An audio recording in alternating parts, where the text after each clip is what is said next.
All right. Our guest this week is the one and only Ted Danson, an American classic. Yep. What a dude. I think most people know him from, well, a lot of things. He's done so many shows. Cheers is the one that Cheers jumps out. is sort of that gigantic one, but he's worked consistently on all kinds of different shows for 40 some years. And so we had a nice time with Ted. He's very affable, funny, and we went over a movie, Body Heat, if anyone's a fan of that. It's a brilliant film noir, early 80s, where he plays William a key Hurt. part in that. William Hurt and Kathleen Turner. We talk about that. We talk about how he got into show business, his beginnings.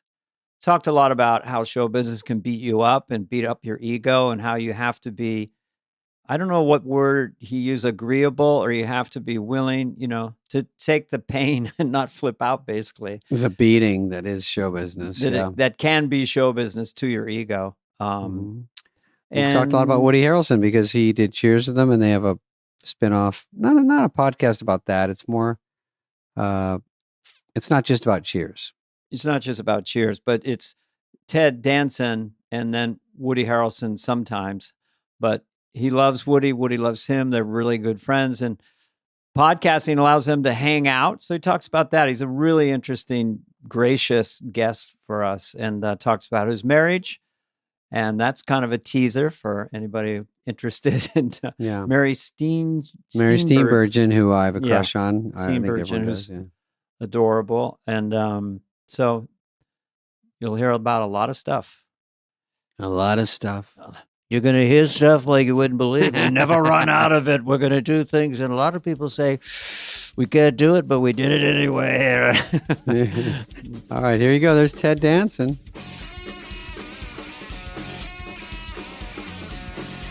Let's free ball it. Oh, no. We love the technical stuff. Everyone, we've been told, because we're dancing for our dinner when you're doing your shows and movies and I'm doing whatever. And then we're told, well, people actually just want to listen to us hang out and talk.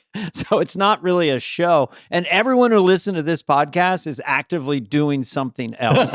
Gardening. They're at the gym. It's like having sex with your wife, but she's actually writing a grocery list. So changes the dynamic. Also, they like to go, what is he doing to his computer that I don't do to mine? Like, how do you do that? So it's also a little informative. Because very much. We never get it right. We've done this so many times, and then sometimes, whatever. Have you banked some, Ted, by the way? Yeah, we come lingo. We're lingo. He's good. Yeah, let's see. We premiere, is that the word? Whatever. June 12th. And Sweet. I think we have about 38. Shut up. I know. Oh, that's smart, because then you get so far ahead that you're going to be able to make your own schedule as you go. You can go to Greece for a month if you want. Yes, but the poor people who had a book coming out the week after the podcast, book is probably off the shelves by now. So right, we were told to slow down a little bit. We run into that. They say you should get a little ahead, but sometimes like someone's exactly promoting something. Are you guys loving doing this? A podcast?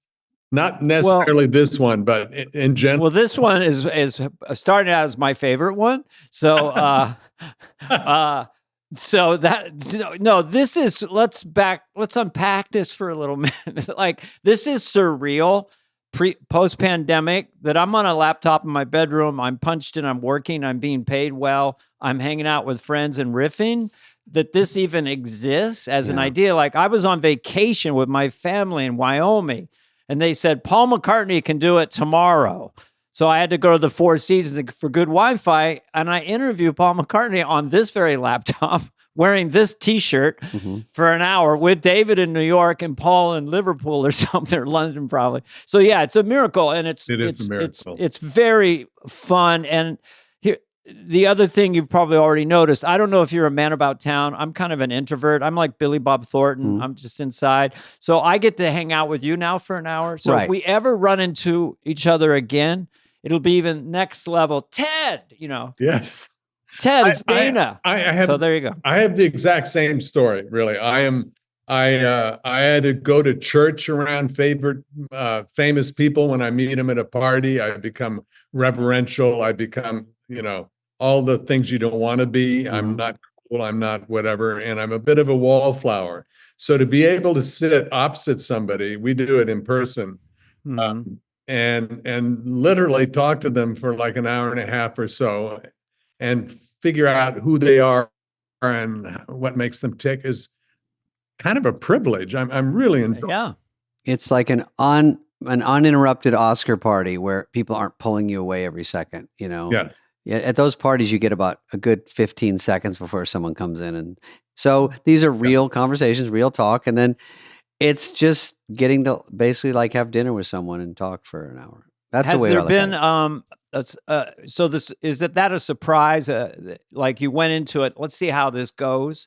And then you decided, I love this, because it is enforced intimacy. It's not, the small talk is difficult at a giant party. Very tricky. I get nervous depending, if they're friends or people I've worked with, I don't get nervous. But if there's somebody I don't know and especially have a lot of respect for, like you guys, I get intimidated for about 5 minutes until I settle down and, just enjoy the conversation. But yeah. It's hard to decide how far I can poke fun at people because I don't know them that well. And some people we know from the old days and some people I barely know.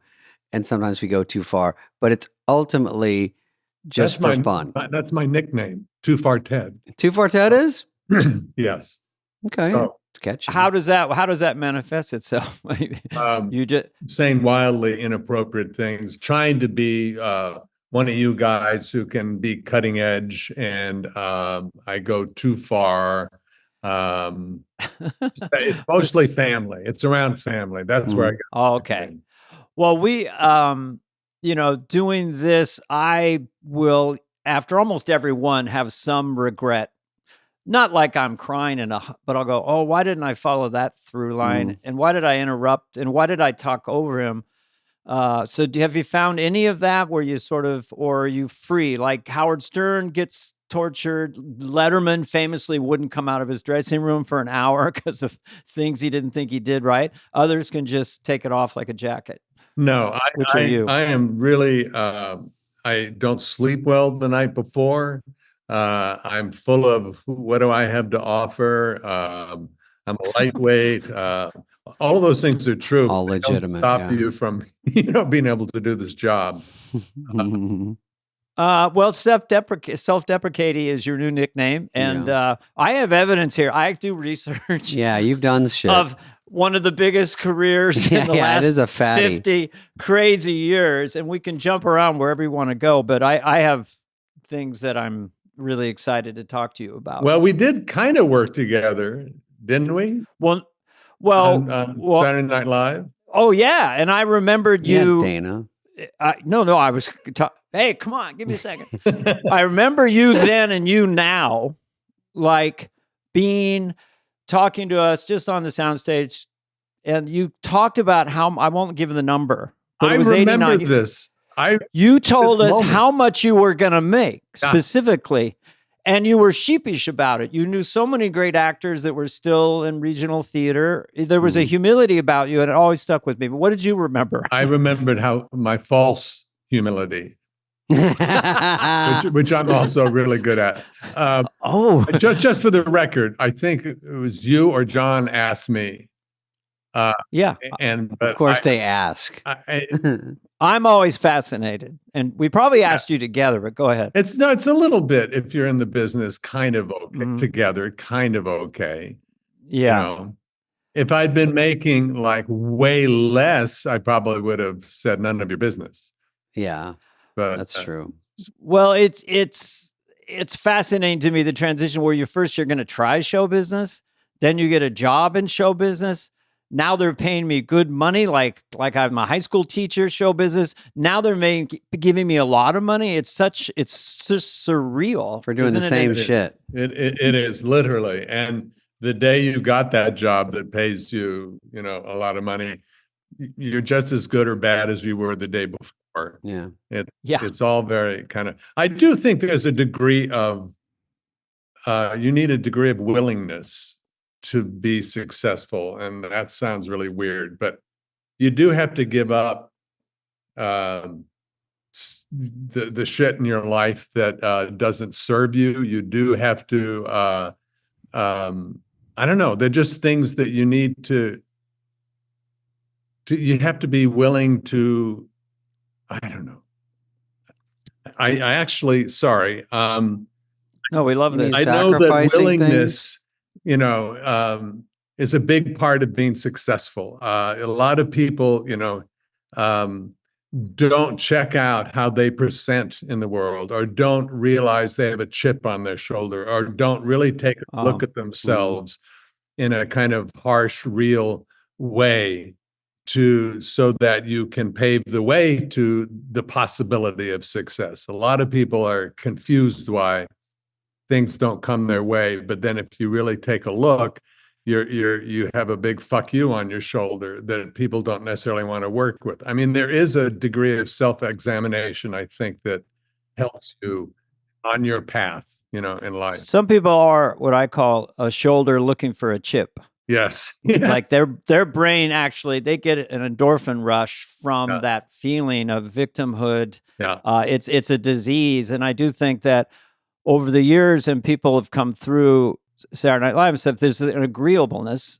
It's not soft or hard. It's just agreeable in the moment, and someone you want to hang out with. So I assume that by the time because you got a movie called The Onion, and that was your first kind of movie in '79, right? And you got Cheers. Yeah, The Onion Field. Yeah. Yeah. Yeah. And James Woods, John Savage. Yeah. Who are, a lot of interesting Does it people. ring a James bell? Woods was brilliant. True story about two policemen in the 60s who got pulled over, who pulled over a car because of a license plate infraction or something. And these kind of low-level hoods decided to pull guns on us, took our guns, kidnapped us, took us out to Bakersfield. And they thought, well, we've kidnapped them, so we might as well kill them. And they did indeed shoot my character. But what was remarkable about it was like, it was a Joe Wamba novel. And then I think he wrote the script. Harold Becker directed it. And they had relatives and of the people who were real in the movie. So it was like you were really, not only was it my first film that, you know, has a certain degree of awe attached to it when you're starting out, but it also had the awesomeness of trying to represent people who had relatives standing there watching you act. That's tougher, yeah. Yeah, but it was really an amazing experience. What was the Onion Field? Is that where they brought you out? That's where, there are onion fields out in Bakersfield, and that's where it's a very riveting film, kind of disturbing. Yeah, it's like anyone's worst nightmare. Yeah, you know. This is just. I want to go to this movie now. Don't skim over 3 Men and a Baby. No, we're coming to that. There's just a movie. I did this with Michael Keaton. I'll do it with you. Everyone has a sleeper movie that maybe it's not as big as some of the other movies, but it's a sleeper that no human being could not enjoy. Every time I've recommended this movie that you were in to anybody who's never seen it, I'm always very happy. You haven't seen Body Heat? Oh, Body Heat. Yeah. You're going to love it. And that's on my wife, and we watch movies over and over again, like The Godfather every year. That's on our rotation. That's how much we love it. I've seen it at least 10 times. You in that movie is crazy great. Do you hear from people about that? Yes, and that dancing character and the whole arc of the whole... Anyway, do you talk about it? Yeah. No, it was brilliantly written by Larry Kasdan, who had written a lot of the Star Wars, or several of the Star Wars. And this was I think his first directorial. Yeah. And he storyboarded it like 2 or 3 times. We rehearsed it for a month because there was I think a writer's strike or some strike that happened right as we started our 1 week rehearsal, and it turned into a 3. So it was so well thought out and planned. You can literally take that script, watch the movie, and conduct it like a symphony. Everything on the page is on the screen, which is to the point where he'd shoot a half of a close-up and a third of a master because he knew exactly what he wanted. Wow. And the dancing cool. thing was in the script. In the script, yeah. Because of that strike, I had about a month running around LA, jumping, in car lots, jumping off bumpers and trying to be Fred Astaire. It was just the character in the film, David. I don't know if you've seen it, but watch it tonight. I saw early on. Little dance flourishes throughout. Such a unique little twist to a character.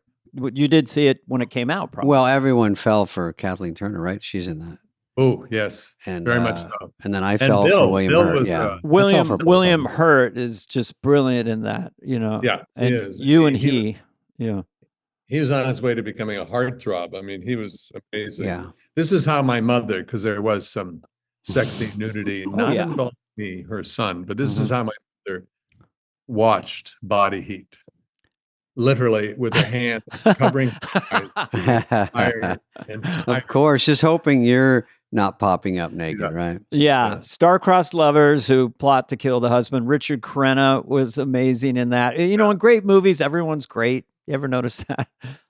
Who? I'm going to blank on his name. James Allen Preston was your cohort, the detective. You two together, figuring out your good friend William Hurt, the lawyer, is probably guilty. And that whole arc is written so great and acted so brilliantly. But who is the guy that they hired? Mickey Rourke. Yeah, this was Mickey's first film, and he popped out of that. My gosh. Stud. I don't know what you're doing, but I wouldn't do it. I don't know what you're doing, counselor. I am about as, bland, white, boring as you can get. Guilty. Yeah. Me too. And I was talking to him, Mickey, before a shot or something. I was watching them shoot his scene in the jail cell, and he was saying, if this hadn't come along, I'd probably be in jail. And he's one of those guys. Some people say that. Yeah. It's like, right. He is like that. Yeah. And I kind of went, yeah, I got it. Yeah. What a stud, though. And then he amazing, comes out 9.5 weeks, all that stuff. Yeah, just so fun to watch. I just think the scene where you guys really went for it at the very end, back in the diner, toward the end, where you and William Hurt's character really kind of know the gig is up, the game is up, and you're having your iced tea. I don't know if you get away. It's just that you both started really laughing together. Yeah. And it always stood out as very real when the tension gets so high,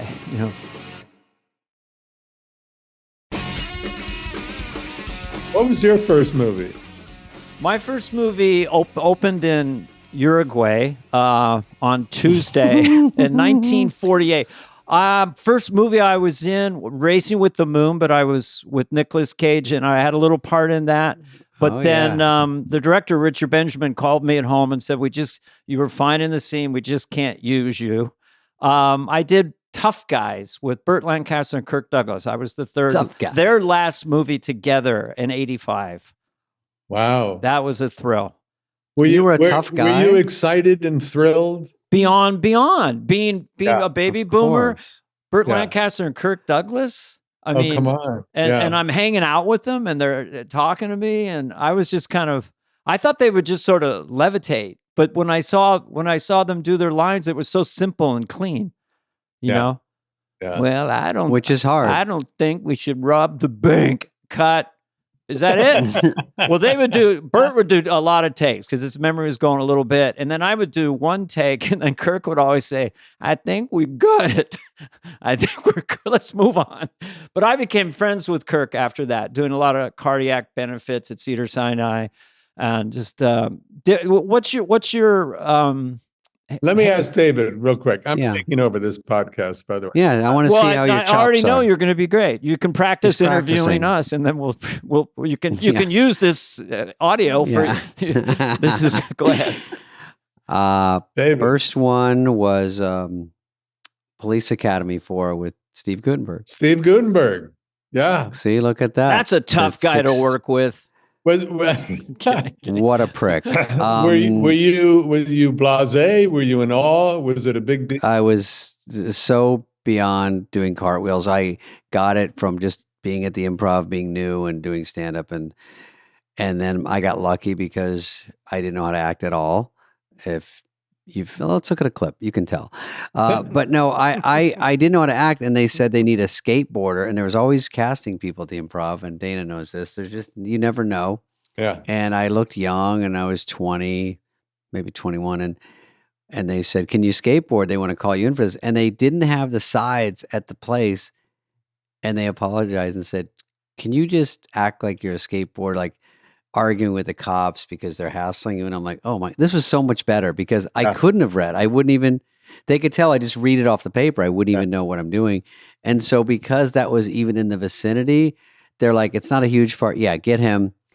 And it was 10 weeks. And so I got to go and do 10 weeks. I double dated with Gutenberg to Bob Seger when I was there.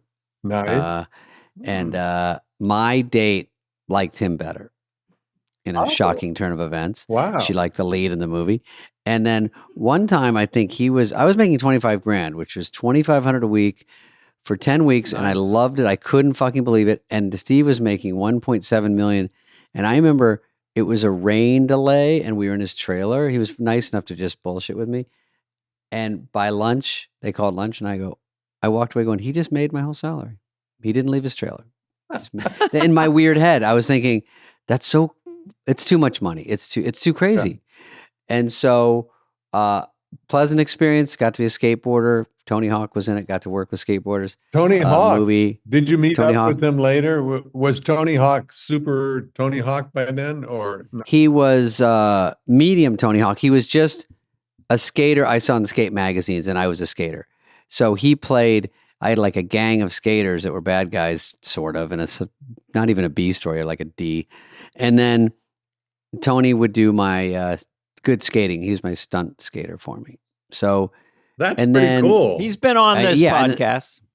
And he was nice enough to, then I stayed in touch with him because I love skateboarding. So I knew every guy they used, and then we stayed friends. And my big excitement was I took at the rap party, I took a Tylenol from Canada, which is a 222, which is Dana. I don't know if you know, when you go there, they sell codeine over the counter. Really? So I took two, basically like full Vicodins. I'd never taken a pain pill.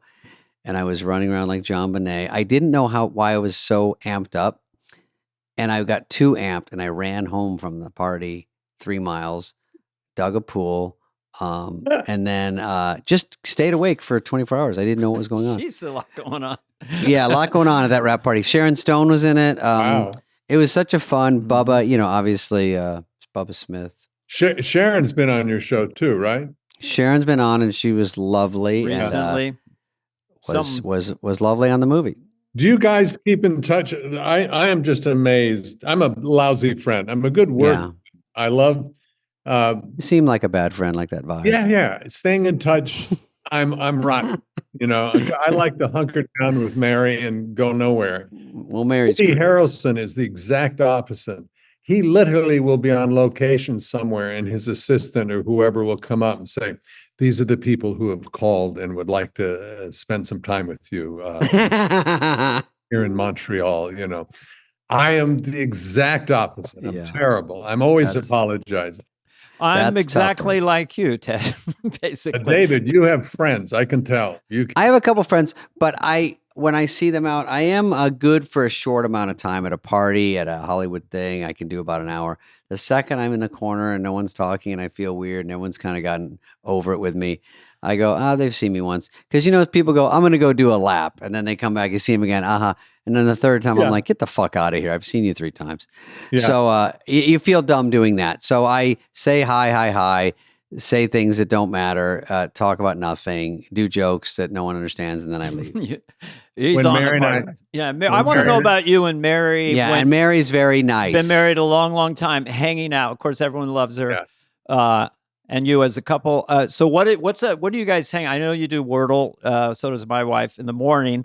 But everyone's talking about you doing Wordle. Do you read in the same room together at night? Do you check out shows? Do you talk amongst yourselves?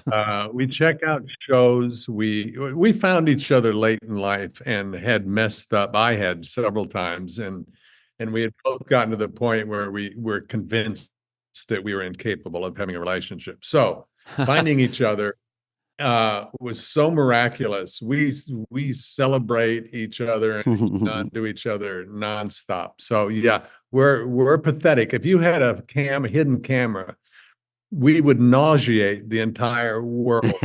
We make each other laugh with the stupidest things, but hearing her laugh is kind of the best thing in the world. Do you have tricks up your sleeve? I mean, do you do a Cary Grant impression, or I'm just picking names out of my head. It's just, is it physical comedy? Because you've demonstrated a lot of comedy chops throughout your career. Yeah. Physical comedy. I'm really good for talking for our dog when we had a dog. Improv. That's something. All very stupid stuff. Yeah, but it works. If you get someone it works with, that's all really that matters. Do you like say you're in the kitchen and she just comes in and is walking around? Do you just like watching her walk around still? Yes, I will peek at my wife. Peek at my wife. Okay. I have full carte blanche to look at, but I will sometimes just peek at her and go, "Oh my God." Yeah. Look at her. She's a stunner. Look at her. Look at her. I love that. That is the sign of a really good marriage. And you're both really simpatico, chill. No one's undercutting. You just think of all the negative things that can happen. Someone who's undercutting you, a little bit jealous. I mean, there's a whole list of human frailties. And so I guess with you two, it's just easy. You were the first J-Lo and Ben, to be honest. You work at stuff. Your parents, your step-parents, your grandparents, you both have careers. You both have egos and sensitivities. So, it's not, but we work at it. And when you're working at on things with somebody you're madly in love with, it's a lot easier. In the middle of a fight, which are pretty rare, but in the middle of a fight, I walk away and one little voice in my head goes, "Ted, do you really believe that she's not madly in love with you?" It's like, oh, shit. Okay. That's nice. So do you think that J-Lo Affleck rumors are true? That's why we got you on the phone today. Give me the latest. I'm rooting for them. It's sort of the opposite of your situation. The more people that know what your business is, in my theory, is it's just harder because the more commentary. So you guys are sort of homebodies. There's less interaction, less input of what you should be doing and not doing. I think also the level of fame. If I am surrounded for whatever reason by a lot of adulation, adoration because of a job I'm in the middle of, or a crowd, or a whatever, and I come home, I almost feel it's tricky because there's part of your ego, which you pretend you don't have or you have under control, is just roaring. I think if I were more famous than I am, I would be very hard on relationships. I think if, they both are so famous, I think Mary's and my fame is at the level that we can contain and are happy with. And do your life pretty normally without too much. You're not feeding the beast. I mean, shiny objects, it's the press corps just goes to the shiny object. But Ted and Mary, still happily married, taking care of their families, both working, so be boring. There was that guest we had on here was in the tabloid frenzy. I said, you got to get boring. You just got to get boring, however you can do it. You can't take off your wedding ring one day, then put it on the next day, and then hold it up casually to the camera, and then starts a frenzy of like, wait, are they together? That's kind of, sometimes they like to feed it, not Ben and J-Lo for sure, but just there's ways out there that people feel the need to keep it going, and it realize it's just a tough world because if it starts to go away, you feel horrible. If they're not checking on you every day, you hate it, but you feel dumb if they're not. So.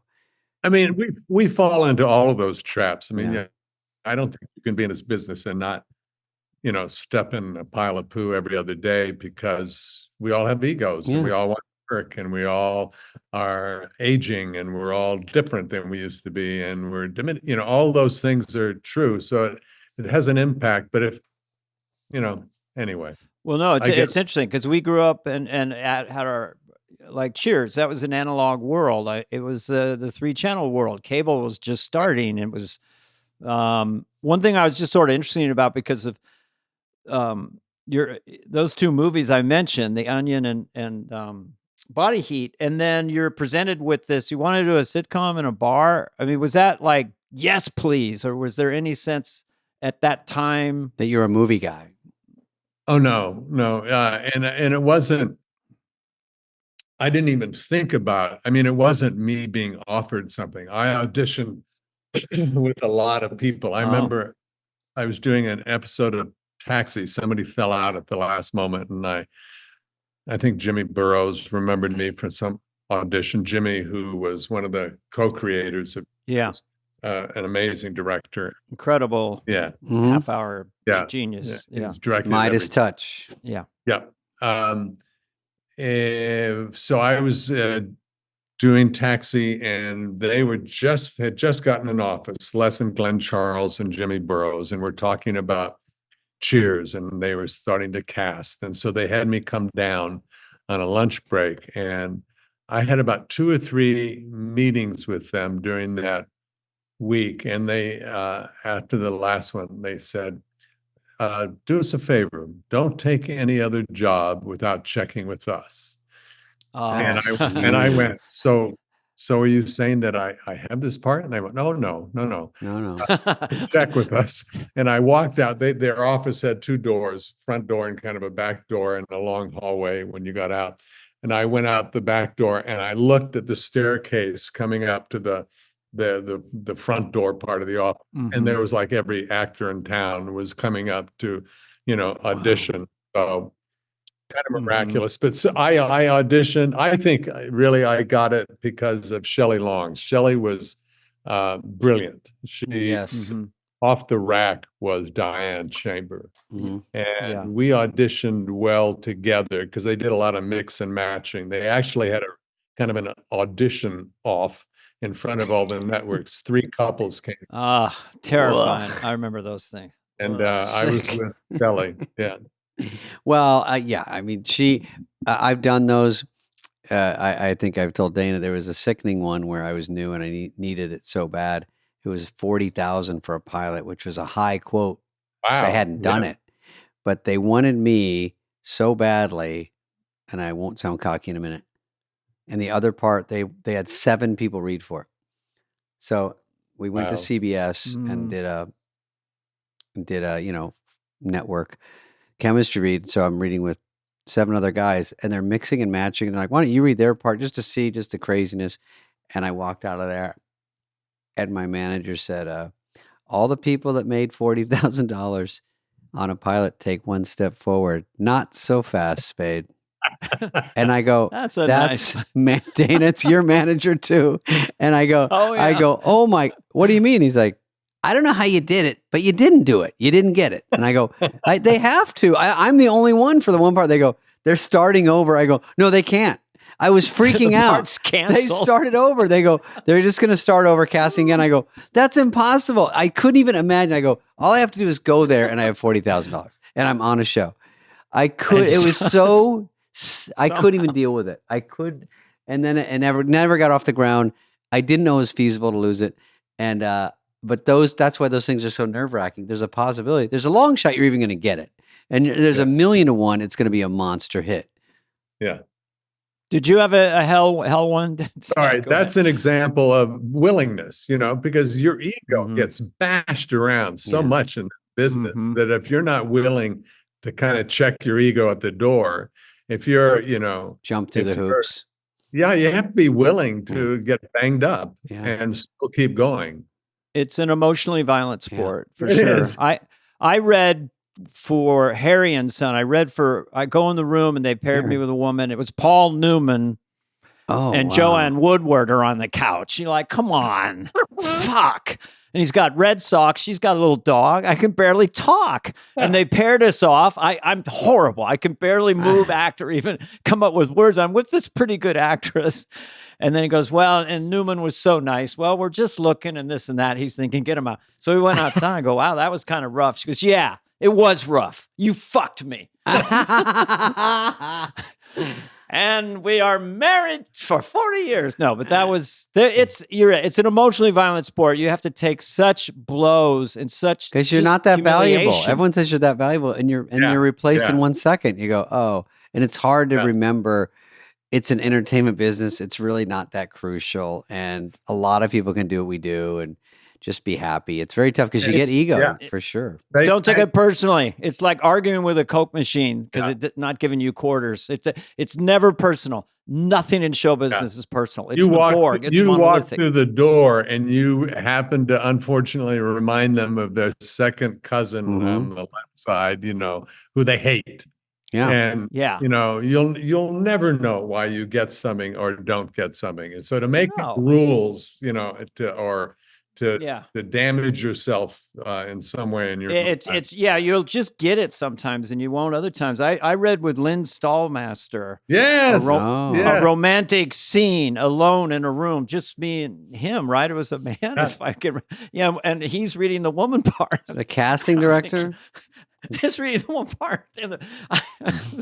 I don't know. You just auditioning is difficult. You do have to have willingness or whatever, tenacity, whatever you want to call it. Yeah. I think certain people, I think it was from Breaking Bad, the famous actor. Sorry, Cranston.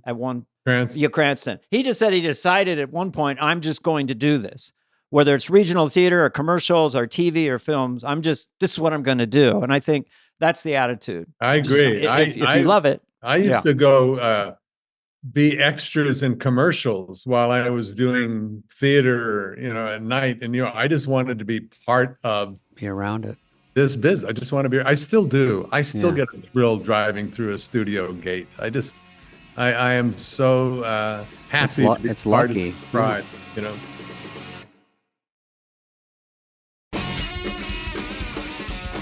Well, I mean, it is amazing. Cheers, I think 240 episodes or something. Becker, another one, 129 episodes. The Good Place, 54 episodes. I mean, it's like 450 episodes.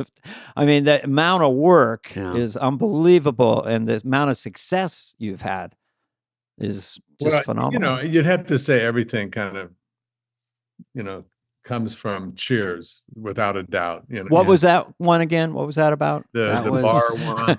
Did it change a lot from the pilot? Did you think it was like, or you guys had it from the beginning? Like it was kind of set the way it was? Because some shows sort of turn into something else. I'm the perfect actor who doesn't want to write, direct, or produce. So my point of view is so subjective. Mm-hmm. Full of self. So I don't know that I could really take a bird's eye view. I was devastated when I saw the pilot. I pulled Jimmy Burrows aside and literally burst into tears saying, I'm awful. I'm so horrible in this. And he looked at me for a minute, broke into laughter and walked off. But I do think it took me a while. I think this is true that I was playing a relief pitcher and an owner of a bar, and there's a certain amount of arrogance, especially with a relief pitcher. And I didn't have any of that in me. And I never was in bars, me Ted. I was never, a woman had to be standing naked opposite me, and I'd go, wait, you mean me? I was the opposite of Sam Malone. So it took me about a year of finally, you realize, people are judging you. You're on the air. Some people like you, some people hate you, and you can't please everybody. So I kind of developed, fuck it. I'm just going to do it for myself. The hell with everybody else kind of feeling, not overly so, but kind of. And that's when I was able to start tapping into the arrogance of Sam Malone. So I feel like it took me about a year to understand or be able to play him. And the ratings weren't superstar right out of the box, right? Jimmy likes to say we were 70th out of 70. No, we were 70th out of 65. Oh, and they hung in there, which is rare. We really were dead last one time. Wow, and they didn't cancel you. Why? Just because Jim Burrows or? No, because they had nothing to replace us with. Literally, we were told that. Everybody got credit. We want to, but we can't. We hate you, but we got nothing. Really? We had critics on our side, and that was about it. That does help. They like that. They do like that. They like a little buzz. We worked our way up to, the mid-20s or something like that. And then Bill Cosby, I know, everyone checks themselves when they talk about Bill Cosby, but Bill Cosby was a juggernaut, his show. Yes. And he was on Thursday night at the beginning of the evening, and he pulled huge. Literally all the rest of us behind. 50 million at some point, I think. We were top 10 as a result of him. I used to send them baskets of muffins or something saying, thank you. He made hits because if you just followed him, but at least got eyes on you, and you had a good show. So it's not like a mistake, but it's just good that you get the eyes on you. I believe, and there's so many, it's 85 when Woody Harrelson came in. I think I really sucked. I think I read for that part. Really? Oh, wow. I love that. Some casting room, if I recall it directly, Bart, and I was horrible. And then you see Woody, and it's like, well, of course. But he really also was another gusher up when you got him in there too. He was amazing. The chemistry of all of you was gelling, but he's something special. I mean, that it's always the writing, even the stuff you do for yourself. Have you written it well or whatever? It works. It's really the writing, and we had brilliant writers, and we got. Coach died and Woody came in, and Woody was immediately embraced because he was outstanding, but also because of the writing. And then we lost. Shelley moved on, Shelley Long, and Kirstie. Did you ever talk to Shelley about that when she said, "I'm run it by you"? No. I think it was her desire to go off. She'd made a couple of really good movies. Reconcilable Differences she was good in. And I think she and her managers wanted her to have a film career, and she had done her 5 years. She got her 5 years. Yeah. And I think in a way it probably gave Cheers its legs, because Kirstie Alley came storming in with a whole different kind of energy, and was immediately, right. It might have gotten old. You don't know. It might have gotten, And then Woody, and how long after Coach does Woody come in, or is it right away? Coach was very ill the end of the third season, and they started writing about and talking about him being on a trip or something, and then that summer he passed away. And Woody was cast by the time we started the next season. And then I don't know, you look at Mary Tyler Moore, I'm just picking some out here, and then you guys and Frasier and Seinfeld. It's just it's an era of these brilliant half-hour shows that all had long runs, or as long as a run as they wanted. I mean, you did go 11 seasons. Right? And you got nominated, sorry, don't blush, every single season. Won twice. 9 times. Only 9. 9? Oh, Wikipedia fucked me. No, you were right. 9 times before I won one. Okay. It became like such a joke. I'll wear this tie. No, I won't wear cufflinks. I will write a speech. I won't write a speech. And then the car ride home to your kids. No, didn't win this time, but I'm all right. I'm okay. Guys, go to sleep. The last episode, Dana, listen to these facts. 80 million people, 7th most watched show that wasn't sports. And if you include sports, it was beaten by a WNBA game, unfortunately, the LA Sparks. Caitlin Clark actually was 3 years old and hit the last goal. WNBA game smoked it. They get 81 million. But no, 80 million seems high. That's a lot. Seems good. When we cancel Just Shoot Me, which is my idea. No, wait, it was the networks. We just got a correction. When I was on a show, Ted, you can Google this. It's true. What was the finale? When I was on the show, you know what? I think maybe we went out with a whimper because we didn't know we were being canceled. I don't think you had a finale. You know that trick? It's like they tell you later and you're like, so that random episode was our big, okay. I don't remember. Maybe we did, but we got a good run. We had 148. That's good. And that's real good. got me that Honda Civic I'm rolling around in. That's not bad. Can I ask you a question, Ted? I like to ask for permission. Please. Getting to know you a little bit even better. By the way, Woody, when Woody hosted the show, he mentioned you constantly. It was really kind of cool. I remember him about you mentoring. He didn't say you're his mentor, but Ted said this, and Ted said this. It was kind of sweet. When was this? Was this early 90s when he hosted on SNL? SNL. It was very sweet. But I was just wondering, with your personality, there's a given point in the 80s at some point, Ted, you're getting so famous. And the Swarm, what happened? Did you just roll with it? I mean, we talked to Ed O'Neill about it, and he's just very chill and kind of East Coast, Was it heady? Was it exciting? I mean, you were on the top of that sitcom rocket. Yeah. I'd be silly not to say it wasn't heady.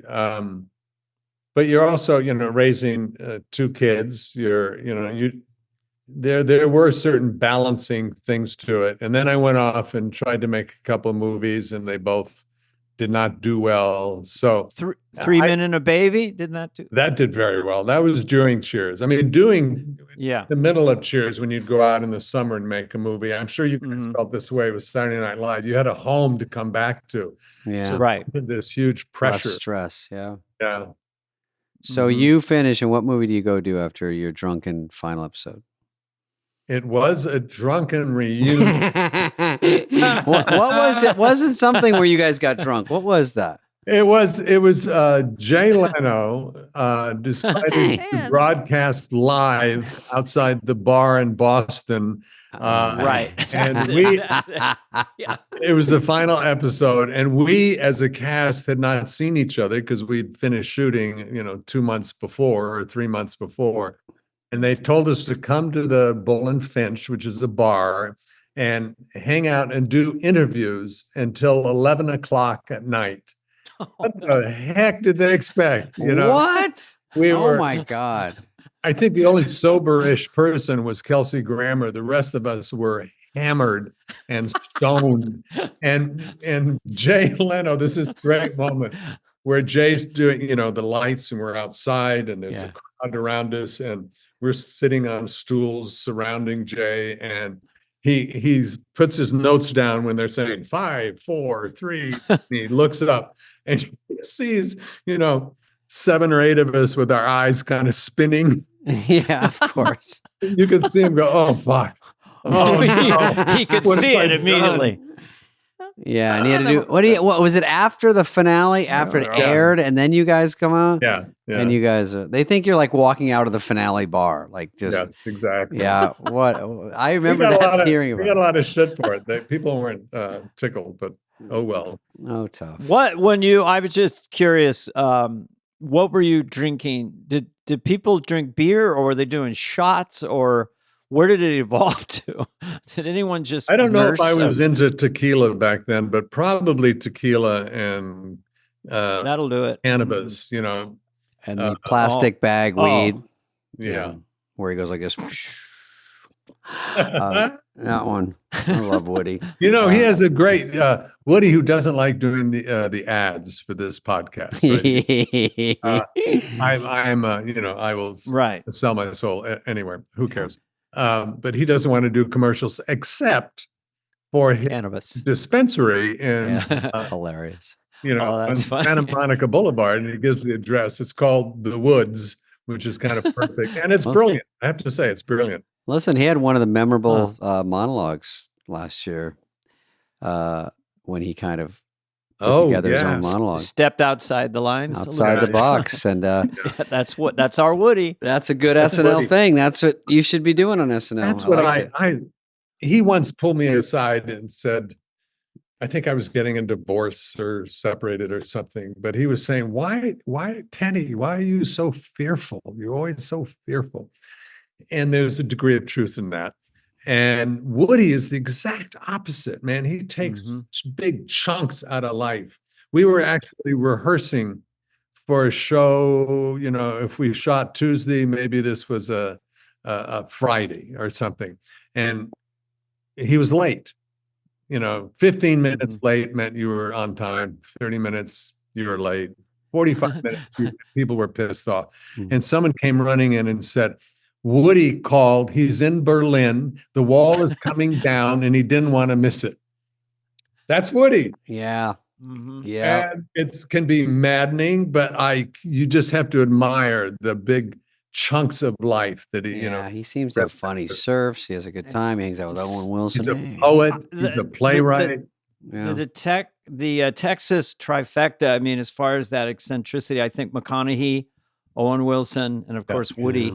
I put Billy Bob Thornton, but I don't know if he's from Texas, but just a real eccentric. But yeah, those guys just are fearful. I live in terror most of the time. I hate flying. I'm a homebody. But I love hearing about people like, let's just go surf in Argentina. Owen Wilson said that one. We're going down next week. I go, what are the rules of life? You can do that? Like, can you just do that? Well, I'm doing it. And they ask people, what they regret most later in life. They go, I was just too afraid. So, David, it sounds like you're a smidge more courageous than Dana and me. Well, not super courageous. I do try to get out of the house a little more, but I'm not that good at it. That's scary, man. We're crazy. Yeah, we're weird. Listen, we're all weirdos, but David's touring a lot. Oh, I do stand up. That's hard enough to go on the road and just. But that's courageous. I do not understand that, because that's dangerous. That's courageous. You are on your own, no backup. Thank you. I am so astounded by people who can do stand up. Yes, it is hard out there, and Dana's very good at it. David was good very young. I mean, it took me at least 3 full years to not be in a full panic attack all day. This is doing open mics in college. It is horrifying. Terrifying, So scary. stage fright. The palms of my hands would turn bright red. And if I waved to the crowd, they go, what's wrong with you? So it took me a long time to beat the hell out of it. I mean, what was the thought? What was your first thought of, I'm going to go stand up in front of a crowd and I'm the one who's going to tell them what's funny or not, I had a secret desire as a little kid. 5 kids in my family, put on little talent shows. I would have years. Did you ever have a year that you were kind of confident? Like I was sort of confident in 4th grade. I don't know why. 5th grade, horribly insecure.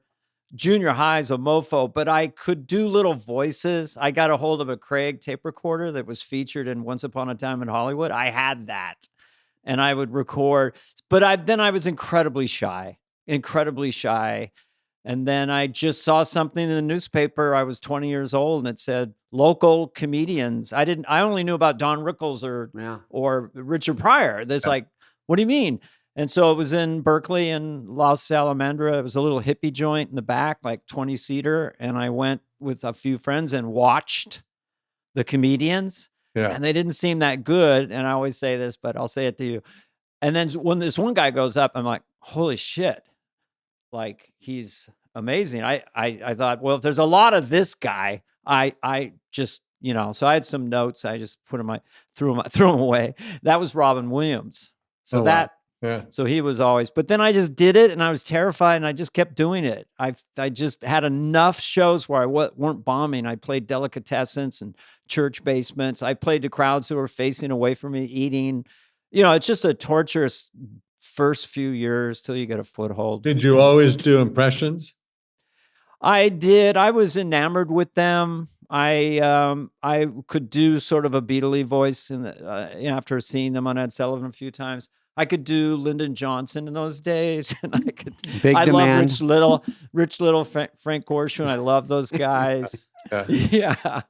And well, what about you? I'm curious about that part of your world. Like, we're going in circles here, David. I mean, we are. Mine is similar to Dana's. But you did get on stage early, right? And had success.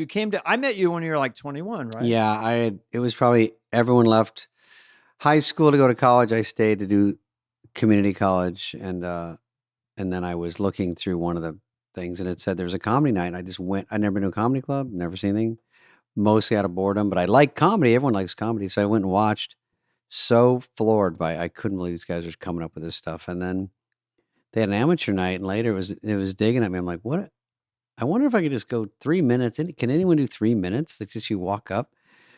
So I got intrigued by it, and then I just tried it. Not good, but just liked it. Once you know you like something, I got bit by the bug, and it was like the way people get with acting.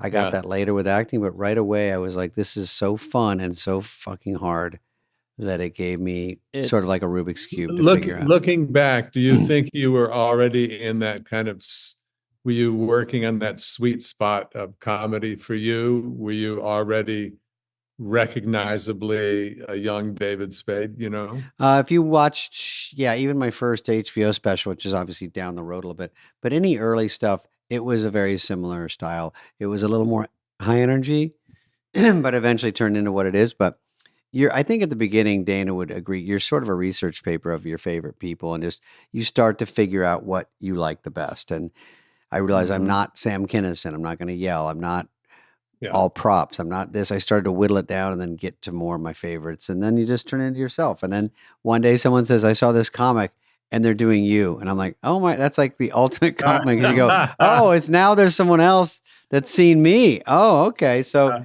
that's fun. He had props at one point. I had a trunk of props. That I'd carry with me, bring on stage. And I kind of admired Robin Williams so much because he was such a powerhouse, and he did voices and characters and ran out. And I was trying to be him for a few years, you know. And we're all just so lucky to get on SNL. That was such a dream because we were watching them in college, Dan Aykroyd, and then meeting Dan Aykroyd.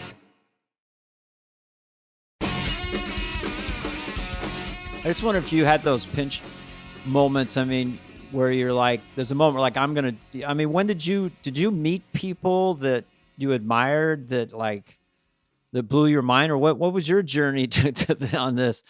Well, I mean, in high school, did you go, I want to be on television? No, I wanted to play basketball, and I was at a small school, and we did well in our league. You know, any decent high school would have kicked our butts, but I just lived, ate, drank, worshipped basketball. Went to Stanford, and my friend, who was actually a good athlete, and I decided to go try out for freshman ball. And this is when Kareem was, or Lou Alcindor was a freshman at UCLA. And it was just a different game than I could even imagine. So I didn't even step on the court. I stopped at the court line. Oh, wow. Did you ever dunk a basketball? You're like 6'1" or something? No. Ask me if I could ever touch the net. Yeah. You know, how tall are you? 6'2", but you know. You must have touched the rim. Actually, you know what? I broke my nose 3 times playing basketball. I mean, shattered it. Never in a romantic, interesting, courageous way. You know, a ball would slip through my hands.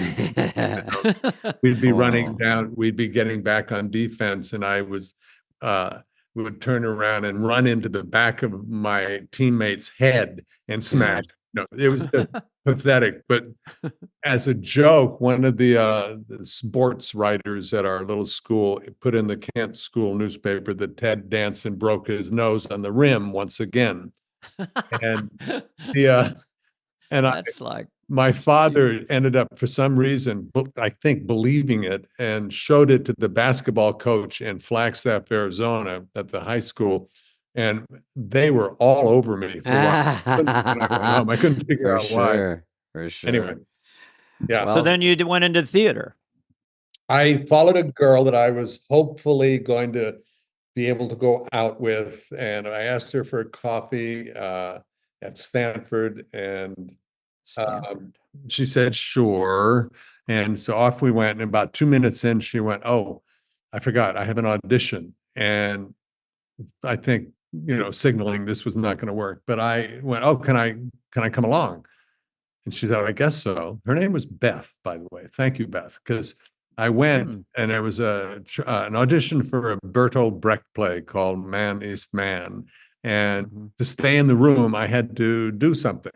Oh, really? So I made something up, and I can't believe that I did this. I made something up, and people laughed. And I remember going, "Oh, wait a minute. This is interesting." Yep. I got the smallest part you could get and be in the play.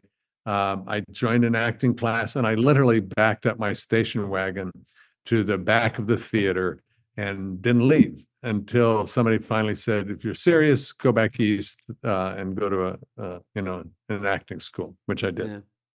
And did you run into somebody at some point somewhere in New York that said, "Hey, Ted, you're talented. You can have a career"? Did anyone say anything like that to you, or was it a slow build? When did you kind of?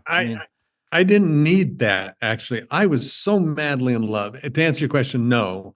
And I was so madly in love with the process. I started an acting. I went to Carnegie Mellon and 3 years, and then I went to New York and went back into a class while I was auditioning for stuff.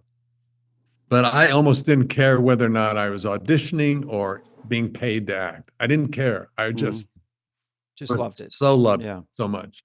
And almost, I don't think that's true about the money part now, but I feel the same way. I love going to work. Just liked it. Yeah.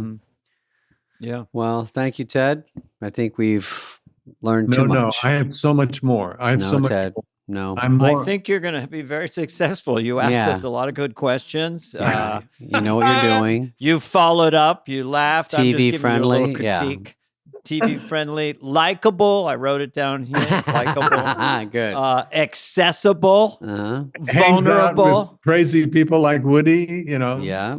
Got Woody on your team. That's well, good. Woody, and you. I mean, you guys, I think it'll be successful. It's hard to figure out what this world is so vast of digital content. There's 5 billion pieces of content now, but yes, I think it's going to be very successful because it's you guys. Whether, it's nice. Of course I have an ego and involved in this. I do want it to work, but it's not the same kind of ego as acting. I'm just having fun. I can't believe that I'm doing this. I can't believe I'm doing a podcast. It's great. Anyway. It's a great sort of thing that came up and was invented, and it's better. It's a lot easier than going to New York and doing a talk show for 6 minutes. It's just less work, and you get more out of it. It's compartmentalized. You can build your other things around it. If you get a movie or a show, you can expand. I would say one other thing that I noticed about you, with all sincerity, is you're curious, and that's very helpful. Yeah, curious. No, you're right. Just because you just follow that, even if you're interrupting or over talking like I am now. If you're curious, and you guys do over talk, right? You can't not over talk. Yeah. To a point. Yeah. No, because I am. I love it when Woody's able to be there because it's. I just love hanging out with him, and he's such a different energy than I am. It kind of works well together. Oh yeah, I could see that. Yeah, he's got his draw. I've never tried to do Woody Harrelson, but very funny voice, unique. Yeah, and it's getting more Woody. Oh, he's going more Woody. Yeah. Oh, awesome. Yeah. All right, Ted. Well, all right. Thank you, Ted. Thank you very much for your time. Really enjoyed talking to you guys. Yeah, we enjoyed it too, and we're so glad you came on our show. And good luck with everything. That's all I could say. I wish you all the best. Tell Mary hello. You're inspiring because you're just totally engaged with everything. Thank you, guys. Have a great day. Okay, boss. Take care, brother. This has been a presentation of Odyssey. Please follow, subscribe, leave a like, a review, all the stuff. Smash that button, whatever it is, wherever you get your podcasts. Fly on the Wall is executive produced by Dana Carvey and David Spade, Jenna Weiss-Berman of Odyssey, and Heather Santoro. The show's lead producer is Greg Holtzman.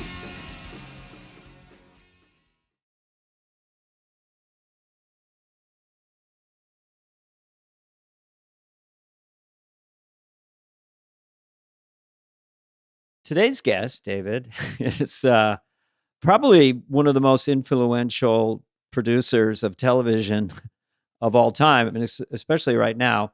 Ted Sarandos of Netflix, who's in charge of billions of dollars allocated to shows, and is also an incredible Saturday Night Live and stand-up comedy fan. And he's a very good friend of David's. I know him casually, but he's a really nice guy. David?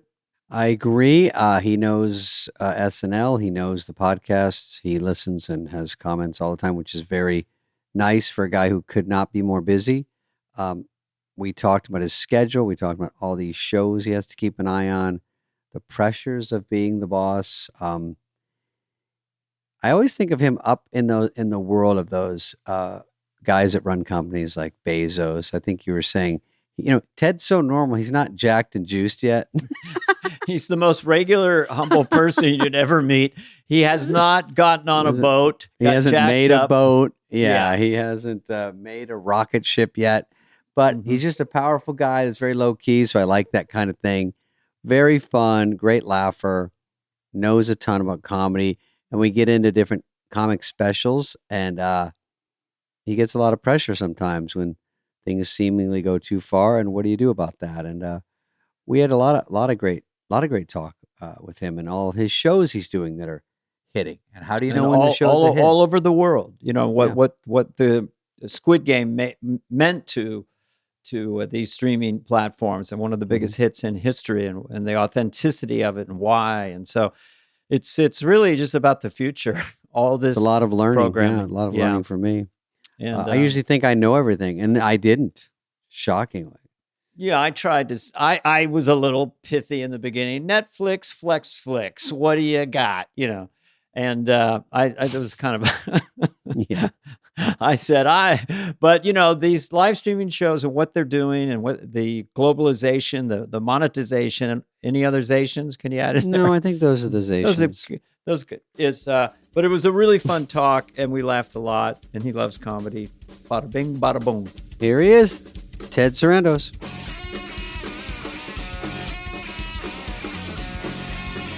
Ted Sarandos, what is your official title right now? Because it seems to jump around. Chief Executive Creative. I'm the co-CEO of Netflix. Holy tomatoes. So does Reed Hastings has to worry about anything? Is any reason? No, Reed is kind of he's the chairman of the board now, and he just goes off and he has he's very focused on his philanthropy and ice fishing. He's built a ski mountain in Utah, actually. Wow. He owns Powder Mountain. Oh. Powder Mountain. That's what I was going to do. Yeah. It sounds like a Neil Young song. Oh, to be on Powder Mountain. Sorry. With the double meaning from the I don't know about Neil. Oh yeah. Like cannabis, but oh yeah. So you don't have a jettison. Like if you weren't doing this, what would you want to do? I don't. Honestly, next year I'm 25 years at Netflix, and my whole career has been in either video stores or video distribution or Netflix. Yes. So if I was not doing this, I'd be probably doing much the same, many of the same things. Because I always thought if I didn't have to make money, I would operate a movie, like a retrospective movie theater or something like that. Well, you're like Quentin Tarantino in that you both were steeped in movies from working and you managing regional video stores. And now you just said you'd like to have a vintage movie theater, and Tarantino has one of those in LA. Yeah. So do you mind if I call you Quentin for the rest of the interview? Please. I will direct 10 movies in my lifetime. That's right. They just ripped one down by the Grove. Is that true, Ted? There was one on Beverly by the Grove in Fairfax, old school one. I think they didn't. It closed down to remodel and just never reopened. Hopefully they're opening a Club Monaco or something important there. So I'd like to lead with this because it might put a smile on your face. So this is trending in these last few weeks. The kids are all talking about this? Well, this is like media that covers companies. Netflix won the streaming wars. Does that make you smile, make you go, we got a lot of work to do? Or does that scare you in a way? Netflix won the streaming wars with 260 million subscribers. Well, 2 years ago, they were writing, bring in the paddles. I think we lost them. I know, you're right. It turned once it just so. I told everyone here, don't take that headline seriously or take this headline seriously. That implies that the streaming wars are over. It's the streaming is just the natural evolution of media. It's what people want because it's on demand and it's in their control and they get tons of choice and the economics are so much better than the old pay TV model used to be.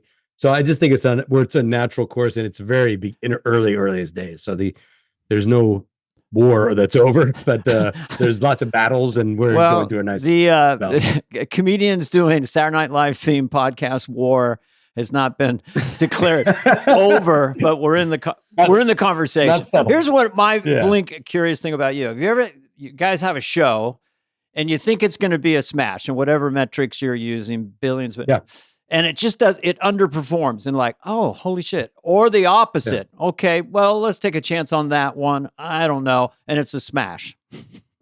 Yeah. So Squid Game versus...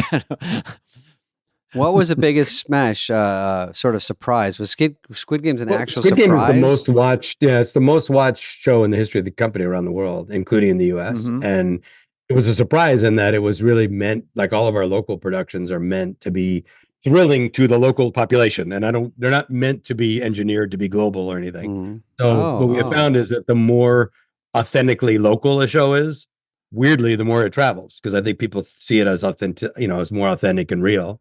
Yeah. So in that case, it was a relatively expensive Korean television show, but it actually just within about 3 days on Netflix, it just exploded everywhere. So did you pick it up or did you go produce it and put it together?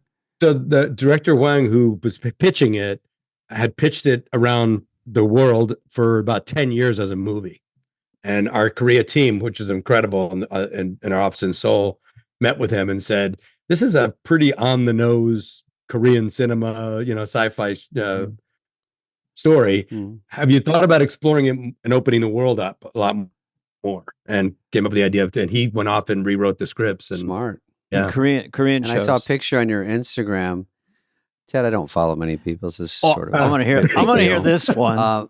But I think you're on the set of Squid Game 2. Yeah. Season 2, and they're shooting right now. It was this place like 3 hours outside of Seoul, so it was like a fun cultural immersion. You know what they have in Korea that's incredible? The road stop, the rest stops. Mm-hmm. Oh, they do. Ours are kind of scary in the United States, or they're closed. Yeah. The ones here spotless clean in Korea, spotless clean. Like have like top line, like very high end food courts in them, and all the regional foods.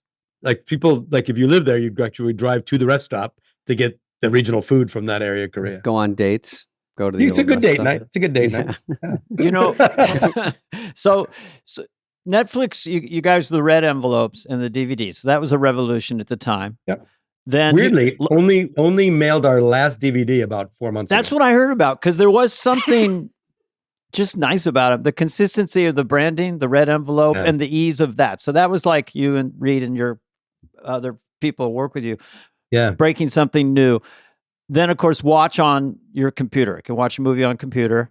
Yeah. And I do think House of Cards was the first that I remember live streaming. And my wife and I didn't even know about live streaming. We had a bad Wi-Fi connection, so it would stop every 2 minutes and we'd have to do this whole thing. And we just thought, well, maybe it'll get better in the future. But anyway, that was a big thing. Like Netflix, your brand completely shifted with that decision. Did you, that was a huge, huge moment for your company, right? At that time, 10 years ago.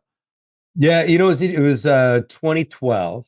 And at the time we were building the business up to do streaming. But what's interesting about it is Reed Hastings, this incredible visionary. Mm-hmm. When I met him in 1999, he talked about Netflix just like this. And it's all digital, totally global. The only thing he didn't see in that vision was doing original programming. He thought this would be a better distribution solution, but we're a tech company. We weren't a creative company. Mm-hmm. Like Blockbuster, but you just pick one that goes out. Yeah. Is that what you're saying? Something like that. Yeah. So for us, I went, and so we were just in a routine meeting with the producers of House of Cards, who also produced a bunch of movies. And they said this was going to be their first TV package. And did we want to look at it?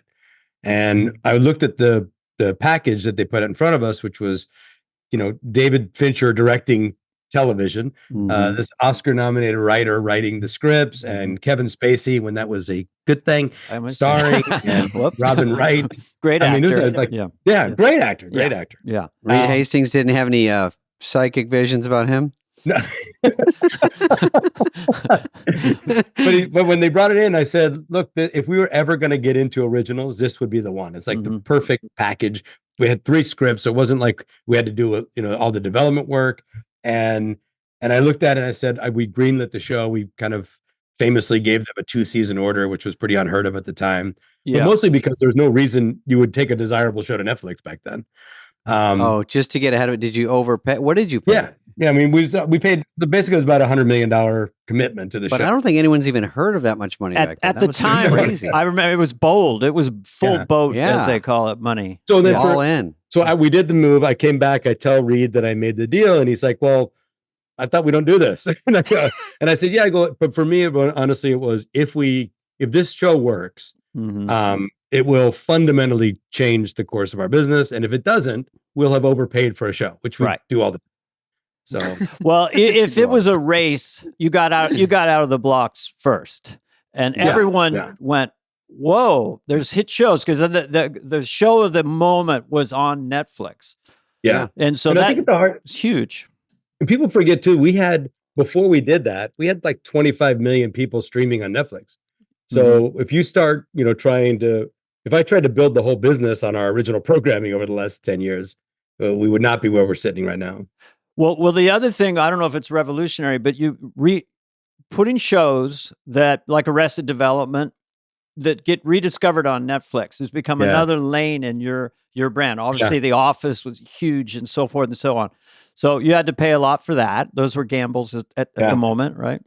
Well, remember when we were licensing at the beginning, all those shows, nobody really knew what this right was, the streaming rights for a show. It was either a home video right or a digital right, and the people didn't really know. Different studios had it all constructed differently.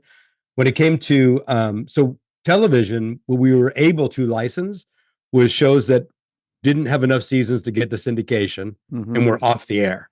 Okay. So weirdly, Arrested Development was off the air the year that we were going.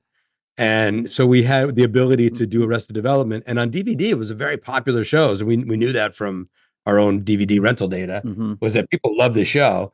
And I actually think that for Arrested Development was one of those shows that was literally ahead of its time. Yeah. Most people say that when they're trying to make you feel good because your show bombed. This thing really was ahead of its time. Like if you watched it, you really had to binge it because the joke sets up in episode 1 and pays off in episode 4. And you really kind of have to watch it in one sitting to see that play out. And binging, streaming on Netflix was a way to do that. So that's why that one of our earliest decisions after House of Cards was to reboot Arrested Development. So it's sort of hunch plus data. Yeah, And plus you're a comedy fan, and so you like good comedy, and you're like, this one's actually sort of a clever, interesting comedy people would appreciate. And the fact they blow up, it really reinvigorates a lot of these shows. Suits especially. Who knew Suits was crazy, but that was, in the earliest Breaking Bad and Walking Dead. We had all those shows right after they were on, right after the season after they aired on television. And they were small culty shows that just blew up because of Netflix. Yeah. Wow. Sure. Breaking Bad. Now, you got you're into more live stuff now, and we did the Chris Rock thing, and so you guys were part of that history with us. I was afraid to talk. I never felt more like a white guy in my life. Like I should just stay quiet right now. But I got to hang out with Jabbar backstage and talk to him about. So that was a thrill. It was fun. You're going more into live. Is that just one area that you guys haven't quite cracked, or what are you looking for in live? What is appealing live that you guys gravitate toward? So I'm looking for things that actually are creatively better because they're live. But Saturday Night Live is one of those things that people tune into to see what's going to happen. And I do think part of the liveness of it is part of the pitch. Chris Rock Live was an exciting one for us because it had been a year that Chris had not talked about what happened at the Oscars, and he was going to in that set, and there was enough built up, people wanted to hear that story, that the liveness of it really mattered. So it was the most watched streaming comedy special since they started tracking it. And I know internally it was the most talked about for sure of the year, because people were people were rushing home to watch. And the Chris Rock. What about the after show? How did that do in terms of numbers? It was actually, it held on. It held on both the pregame and it actually did. It was fun to do because talk about like working without a net. We had never streamed anything live, and we actually did it in 2 different cities and pitched back and forth and all this stuff. So our teams were really chomping off a bunch. Are you ironing it all out now? Like every time you do it, it's a little easy. What have you done since? What are you're doing a tennis thing? Tennis, coming up, right? March 3rd. Yeah, and then we have, and Saturday night we have the SAG Awards live on Netflix as well. This okay. Saturday night. Yeah, and then we just announced we did this big deal with WWE. So WWE Raw is going to be on every week on Netflix starting in 25. And you got the tennis one coming, and then we're going to do a bunch of live stuff from the Netflix is a Joke Festival this summer. Oh, right. So you can sort of how much lead time? Sorry, Dana. How much lead time do you need if you say, something's coming up? It sounds kind of cool. Can we get in there? I remember we hadn't been built for live, so this is all technology for us. It's all so new. So we probably need 60 days or so to get the resources. Yeah, that's the right answer. Thank you. Yeah, very good. Excellent. Here's a business question, which I don't know if you want to answer, but the NFL, the money that they're getting, and I don't know if I got this right, but I believe Amazon, maybe your competitor, I've heard of them. They paid $1 billion for 8 or 10 Thursday night footballs. Is that right? Something in that area. Yeah. In that zip code. Yeah.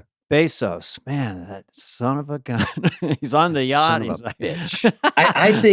I think actually it shows you, like, the thing I always talk about. I'm not like people say, oh, Netflix is against live sports for some reason. No, we're not at all. Just that those big league live sports, the demand for them is so great. Yeah. That the whatever distributor is doing it doesn't really bring much value to it. So they don't get much margin for it. They don't get much profit out of that.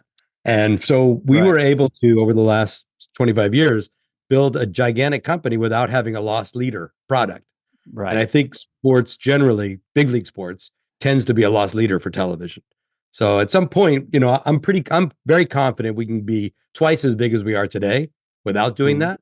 But who knows beyond that? Are you talking 500 million subscribers? If I run the numbers right in my head, you've rounded down. You've done the math pretty well. Well, you're Dana. at 260, and you can double it. Wait, Dana, what about that Paramount Plus bullshit when they try to throw that in there? I hate those guys. That drove me nuts. I like Netflix. I don't like those Paramount Plus guys. I don't like them. Listen, I'm in my hotel trying to hook my phone up to my laptop to my TV, and I got a antenna on the ceiling. I'm like, how do I get Paramount? I just want to come home and watch the goddamn game.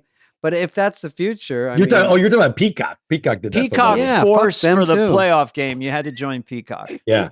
Anybody. Yeah, it was Peacock. Peacock. It tells you how, like, again, 26 million people or something watched it, but they went from nothing to that. So it's the big people like football, turns out.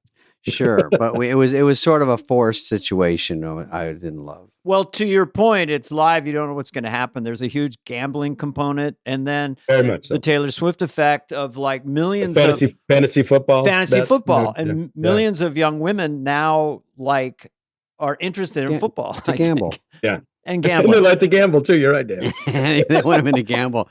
They can come lose and play fantasy football when I lose.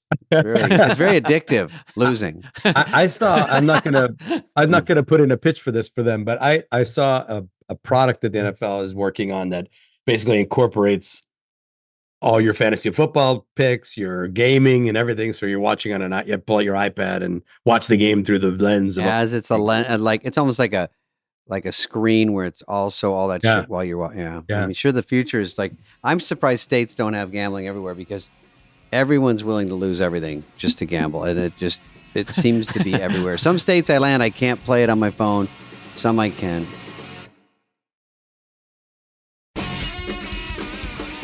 Ted's from Arizona, Dana, just so FYI. I remember you two guys are Arizonians. Yeah. Dana, you met some of my high school buddies. I did. It was interesting because I have a lot of the same friends that I had in high school or in college. And so it was neat that all your friends were just knew you when and just completely real, regular people. You haven't dumped them yet. It wasn't like an Oscar party there. I mean, Jason Bateman was there. It was cool to meet him. David Spade was there.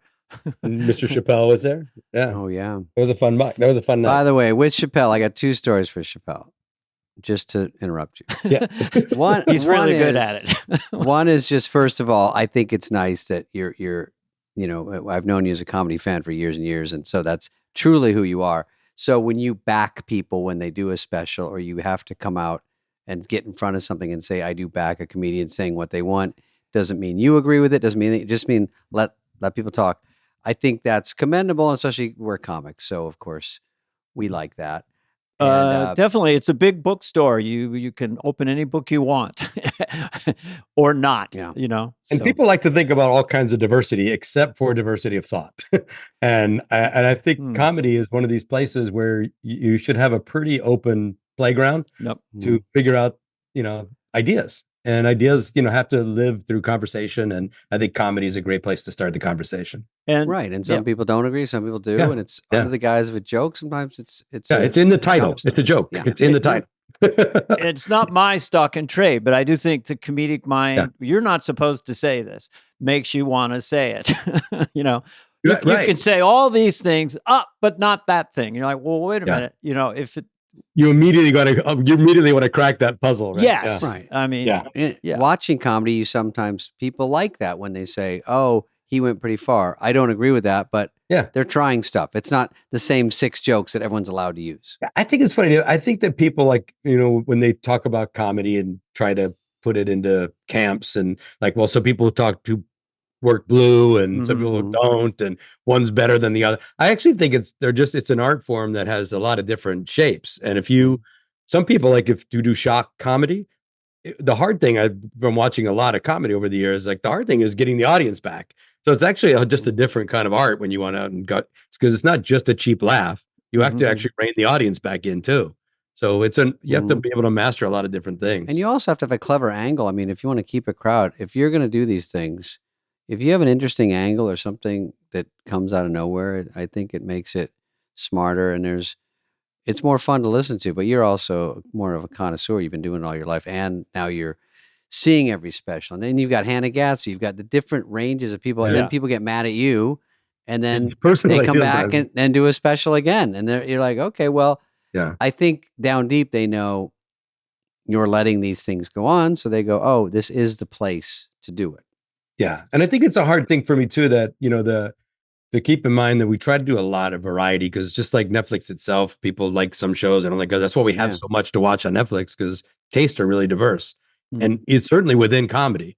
So for the point I was trying to make when people got angry was this idea that, if you don't like that idea, switch it and find another one. Find one you do like. Sure. It seems pretty simple. A lot of choices. Yeah. Yeah. And what about Chappelle when we had your party the other night, and he has all these people over for the Grammys. Chappelle's up for one. I think Wanda Sykes maybe Aziz was up for one, and Chris Rock, Sarah Silverman, So Ted went around. First of all, it's the most fun. Dana, you were invited. You couldn't come, but you're obviously invited. I heard all about it. It's so fun. So he's got 2 tables. It's pretty much only comedians. We all have a place setting, and so you sit down. And then Ted walks around, and it's pretty hard to do this, Ted. Stops at each person. Sarah Silverman's here, and she's done this and this, and we all know her from this and this. And then I go, oh my God, he's doing it to everyone. And it's so hard. He had to keep us entertained, know the credits, know something about the person. And he's going down, up and down. Remember this, Ted? Yeah, I know where you're heading.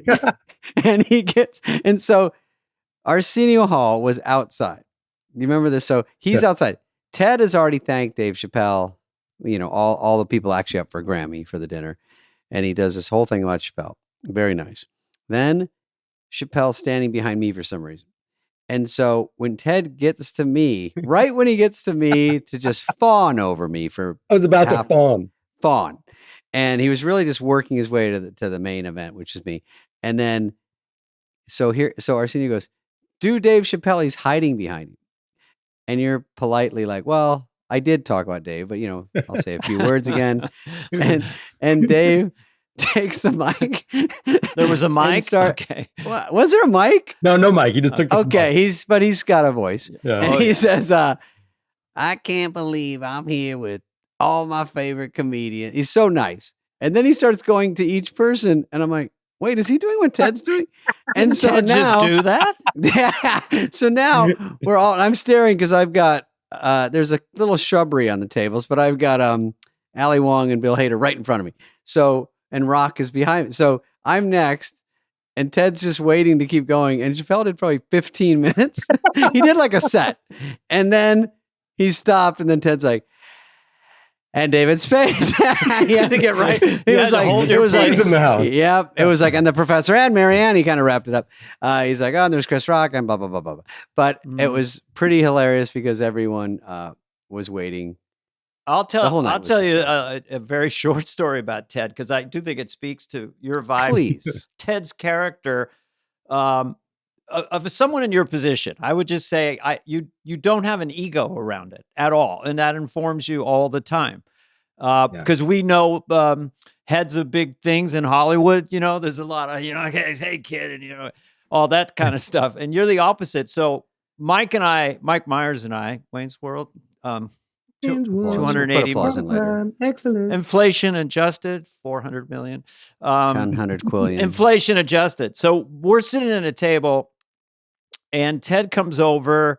There's no chair around. So Ted takes a knee beneath Mike and I and talks to us for 15 minutes as a fan of all comedy and everything.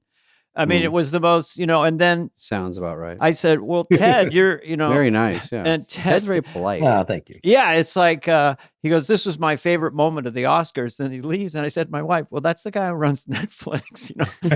She's like, what? She goes, who's that Joker? Who comes over? So anyway, I just wanted the audience to know that about you. Thank you, that's why people come to your house, and you're popular for a guy in that position you're in.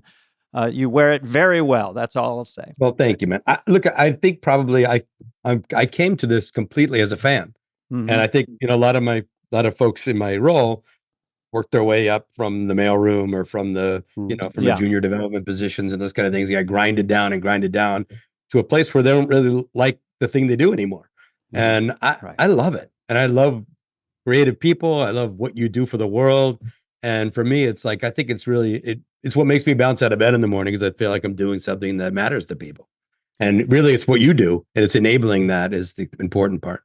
It sounds overwhelming to have so much on your plate, because I don't even know if you still sit in pitch meetings but there's probably too many things going on, but just the global, the markets, and what's going to be a hit, huge, and what's going to get you have to love it, because the hours suck. Oh my God. And just the fact you go to the set and go to Soul to go to that, that's 3 days out of your life just for one thing. And Dana, you probably know this too, but when I say I came to this as a fan, growing up in Phoenix, it wasn't that easy to be a fan of entertainment. Didn't really come to Phoenix that wasn't much. Bumping. No. And then David, I remember, because I used to, in Arizona I grew up, the drinking age was 19. So you could start sneaking into bars when you're like 16, 17. And all my friends went to the different dance clubs and that kind of stuff, and I didn't dance, so I used to go to the comedy clubs. and I would see a young David Spade, early. And I was thinking about this the other night. When I was seeing David do his stand up, this is like Anderson's Fifth Estate, NFL, Chuckles, NFL Finny Club, Bones. Chuckles, Finny Bones. Oh, David would get up and do something that was, I couldn't put my finger on, because I hadn't yet seen enough comedy, I think, to understand how different what you were doing was in Arizona. You were doing like a New York brand of comedy that I had not seen before. And I know it wasn't, you're not from New York, so it wasn't that. Right. But it was that level of kind of, and when I finally realized what you were doing is at Chuckles one night, I went to see Belzer. And I go, oh, that is the vibe. That's the rhythm. That's the sarcasm, the whole bit of it. Like that to me is the clearest line I could see from someone else to what you were doing at that time was Belzer. Oh, that's not, when I started, I only knew people from the Tonight Show, I'd only watched that. Yeah. So I was sort of luckily not so influenced by, if I grew up on the East Coast, you're seeing 10 comics a night at the clubs, and they're all pretty smooth. And so not knowing as much, I'm doing weirder bits because I don't know what's right or wrong. You're just trying stuff that's funny to me and my friends. And that sort of helped me. And I only really got into the improv when I came out. I think I was 19 or I was 20, because looking back, I had a different look. I had a kind of a clever act, not a ton of material, but I was blonde hair. Everyone else was Belzer. It was Leno, Belzer, all those guys. But it was the confidence level that Belzer has on stage. That's what I saw. And it was very interesting to see it in a very young guy. Yeah. And there was really no confidence there. You fake it till you make it. I saw Belzer catch a rising star in the 70s, I think. Yeah. And he was doing, he was the ultimate just powerhouse, cocky, and he was doing a bit about a proctology bit. You know, keep out of my ass, okay? Here's a 20. Stay out of my ass. And then, you know, obviously he was an influence on Dennis Miller, who then took it to his own place. Yeah. But that kind of sarcasm and specificity, I see a lot of Dennis in David at times, and also calling back quickly words and references. So, yeah. And I think that this idea that if something didn't work, it wasn't the end of the set or the end of my day. It's like you had to just flow right into something that make fun of the audience for not laughing at the joke. Right. Yeah. Sometimes when I first went on at Chuckles at an amateur night, my literally first night, the guy said, I think I told you this, Dana, when I get off, just some guy, just the manager, he doesn't probably give a fuck about comedy. But I go, hey man, how was it? Knowing I bombed. But I wanted to come back, even though it's probably free to do 4 minutes. And he goes, I don't know, it was all right. He goes, actually, what you said between was funnier. And then he walked away, and I was like, and then that's my whole life. That's my whole life. Self-deprecating. You knew what to do. Yeah, you knew throw what to away do jokes, this kind of thing, and then it just turned into that. Yeah, you were the opposite of "Please Love Me." Maybe I was in that mode at one point. Come on, everybody! You know, in those Phoenix days, Dana, I saw you at the Celebrity Theater. Oh, did you see that SNL show with Kevin Nealon, Dana, and was it Dennis? me, Dennis, and Kevin? Oh, that's unreal! I saw that. I was you so were there too, that was the Swatch tour. I think I just went to watch. Yeah, I wasn't on SNL yet, and I was like, "Holy shit!" I think they were getting $6,000 a night, and I was shitting. I couldn't believe it. I remember that show because it was the three of us, and I don't know. I think I came back, and then I'm on stage, and someone had a big stalk of broccoli and threw it as hard as they could, hit me in the back. Hit John Broccoli, hit you in the back. Theater. I went back with Mike Myers there actually, and he opened for me. But that was that's a cool theater. I mean, In the Round can be tricky, but I remember that's where Nate Bargatze did a special. Yeah. Louis was an embarrassment of riches for comedy because it was drivable from LA. Yeah, so all the comedians who they can go and work on the weekends in Phoenix. Oh, always great audiences. The improv and stuff, like sophisticated but not cynical. You know, I always thought it'd be terrible audiences because it was hot, so people would be working outside and a little bit drunk and tired from being hot. But the audiences always were great. Yeah, you know what's funny is Ted's my same age, Dana, and I think right, Ted. And so 47. When you grow up in Arizona, I was like so into Gilligan's Island and, you know, Happy Days and Mork and Mindy. And it's funny that you can laugh at those and be so and love them so much. But later you go, that's a little corny or that's a little not what I do. It's hard to steer because you're told that's funny. You know, all those shows, they were funny though. Yeah. I don't know what about it, but it wasn't totally my style. But at the time I couldn't get enough of those shows. Were you into those shows? Oh yeah, but for comedians, there were tropes. I mean, one thing you would do. This is an old reference, but you get the microphone cord. You'd go up and you'd wave the microphone cord and go rolling, rolling, rolling. Keep them doggies going, right? You know, there was a lot of those little. Closer. Don't tell everyone that. But yeah, I would do all that stuff. You know, I haven't seen him around in a while, but Tim Thomerson, remember that guy? And we did all of Stagecoach and all the John Wayne stuff. Well, we're going over the hill, Pappy, and all the sound effects. Yeehaw! Yeah.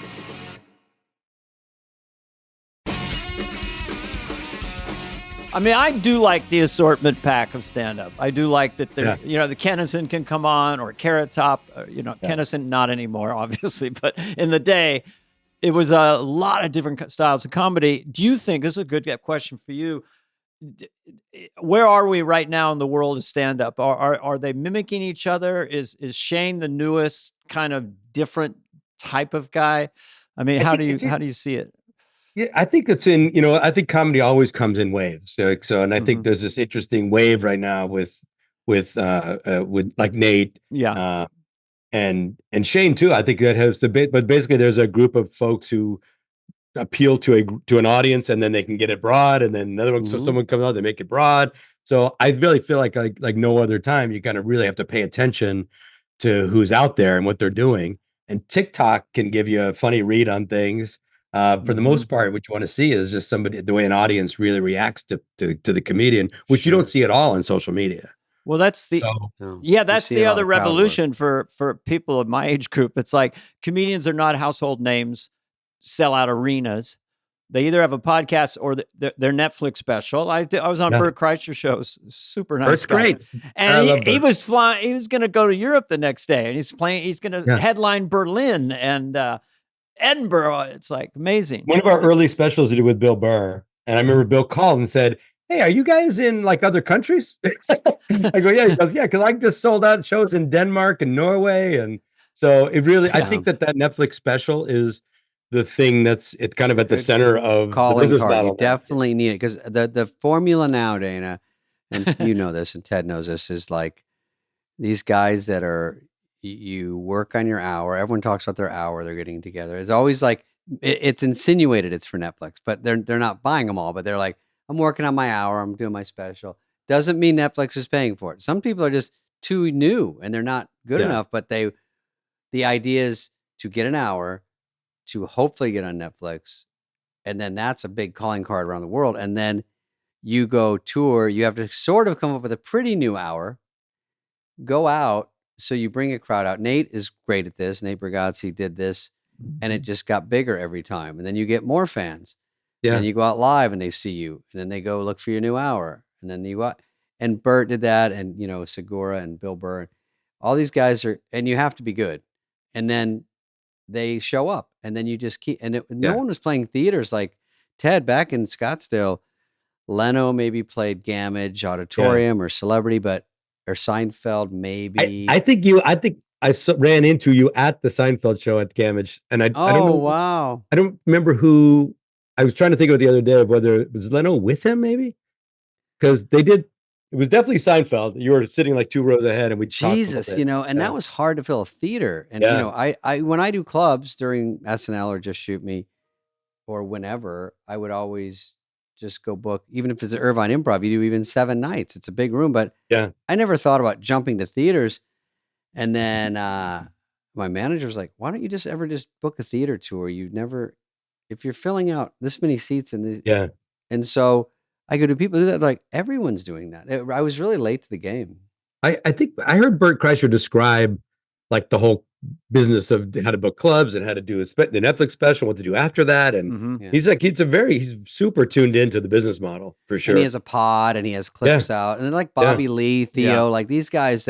It's a whole, I know the younger generation really loves them. Yeah. It's great. And it can put you, I mean, like you said, if it's a great hour, it can definitely change the trajectory of everything, and you can build on it, and it's a recurring thing. It's been working now for years, and it could be, and for me, I've been back to the diversity part. It might be something as big as 50,000 people at Dodger Stadium for Gabe Iglesias, or Norm Macdonald's last special. He just shot it like this in front of a webcam. Actually, less than this. Remember, we watched. Didn't we watch it?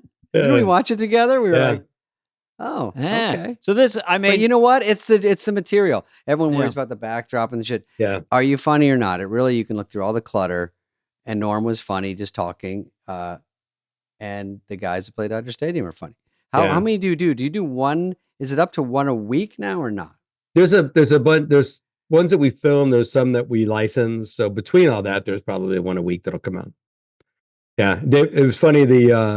When I first signed Chris to do his first special at Netflix, Chris goes, "You got a lot of ordinaries, not a lot of specials."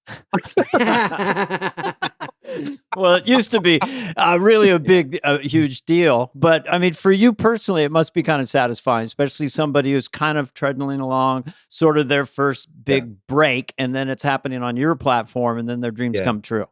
Kind of a fun part. It is the best. Because you think about, again, kind of this is that technology, internet, what it brings to things, like what it would have taken for a Bert Kreischer to turn into a Bert Kreischer, without it would have been really tough and long and hard. Ali Wong really did that pregnant one. It was great. Yeah. And then you start rippling across the things. Like she just won all the awards for Beef, and made a really great movie for us a couple of years ago. So I think the cool thing is, because we do so much, the platform is so open, You can, David has done 3 great movies for Netflix and a couple of great Netflix specials. And well, what was the billions of minutes that World Missy got? I love the metric of billions of minutes watched for World. The Wrong Missy.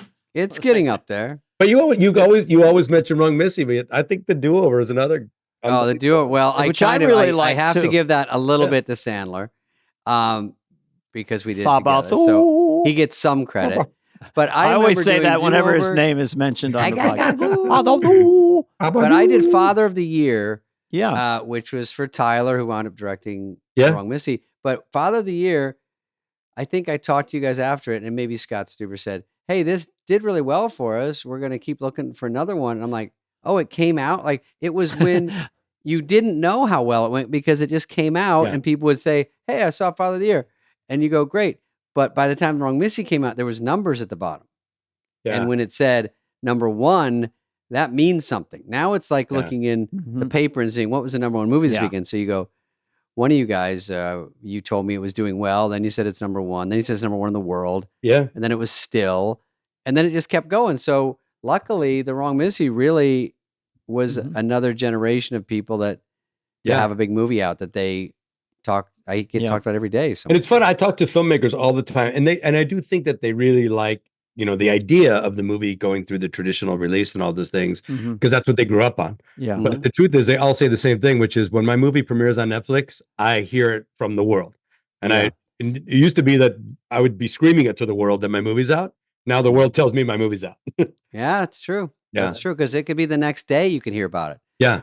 Yeah. And it was unfortunately during COVID, so I had to throw myself a little party. By the way, I was wondering how much, I love this podcast because it's all about SNL, and because David knows I love SNL stories. I love listening to you guys. And I heard your Bill Simmons. I go, because what's going on in that guy's life that he knows every single thing that ever happened in SNL? I was like, Ted's the biggest fan. I got nervous. Ted hits me when he hears almost every podcast. He knows he's listening somewhere. So that was one of the reasons we thought it'd be fun to have you on. And then Bill Simmons, really aficionado.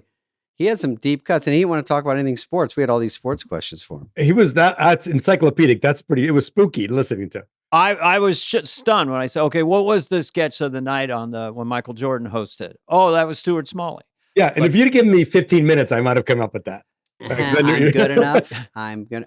Yeah. Also, when Michael Jordan was we were the all white basketball team in the 50s, and we didn't want him on our team, even though it was like all of us were the shitty players, and we're like, we don't like this guy. I was thinking about like what he said something interesting about like his age when the show started and all that. He's 2 years younger than, or did he say 68 or 69? I was born in 64. That's when he was. When he was born, because when he was in like grade school and high school, it was a perfect time. Yeah. So me, I'm a complete TV nerd. I grew up like the reason I think that my direct line to why I love comedy so much was I didn't sleep a lot as a kid, and I used to watch all the old TV shows, Burns and Allen and Jack Benny, who were doing stand up essentially, and then acting out the shows. And so it was a real natural then to Carson. And so when SNL came on, I was I guess I was 10 years old. I was born in 64, so 11, and would not miss an episode, and then an album. They released a comedy album, The Best of SNL. It just played like a comedy album, and I play it nonstop. So I remember all those bits by line, word for word. The word association with Chevy Chase and Richard Pryor. Oh yeah, I got in trouble in school for repeating it. Of course you did. But like even like the dumb things like. Remember the singing group with Gilda and Jane Curtin and Lorraine Newman? That's the tribute to Chevy Chase song they did. Yeah, Chevy, we love when you fall down each Saturday night on my TV. But anyway, so just like kind of being able to memorize and watch over and over again and see it, and that's before the internet, So the idea that it's been that incredibly socially and relevant, and nothing else will ever touch the relevance of Lorne and SNL in show business history. No, I don't know if you've heard this quote. If Steve Higgins told me that Lorne wrote the Constitution of Saturday Night Live, and then he lets each cast and the writers kind of own it in their own way, and he's sort of a guiding person there. It'd be nice if Jan was in that sketch, I mean, he sort of moves the sketches around very subtly.